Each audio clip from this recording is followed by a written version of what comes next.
பார்த்துக் கொண்டிருப்பது தாமரை தமிழ் நியூஸ். கிருஷ்ணகிரியில் இயங்கி வரும் ஆதிதிராவிடர் மற்றும் பழங்குடியினர் நல மாணவியர் விடுதிகளை தமிழக ஆதிதிராவிடர் மற்றும் பழங்குடியினர் நலத்துறை அமைச்சர் திருமதி கயல்விழி செல்வராஜ் ஆய்வு மேற்கொண்டார்.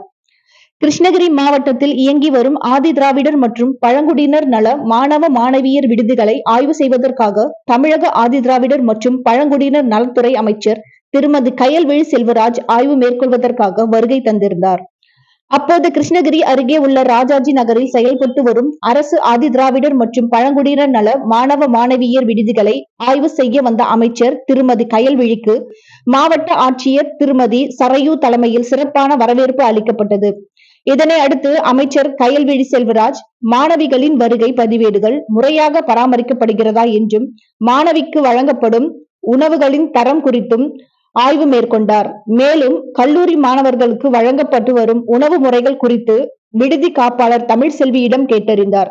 பின்னர் மாணவிகளின் வருகை பதிவேடுகளை முறையாக பதிவு செய்ய வேண்டும், மாணவிகளுக்கு வழங்கப்படும் உணவுகளை மிகவும் தரமாகவும் சுத்தமாகவும் வழங்க வேண்டும், விடுதிகளையும் சுத்தமாக பராமரிக்க வேண்டும் என அமைச்சர் திருமதி கயல்விழி செல்வராஜ் வலியுறுத்தினார். அப்போது சட்டமன்ற உறுப்பினர் மதியழகன், நகர செயலாளர் நவாப், பொதுக்குழு உறுப்பினர் அஸ்லாம், ஒன்றிய செயலாளர்கள் கோவிந்தன், தனசேகரன் உள்ளிட்ட பலர் உடனிருந்தனர்.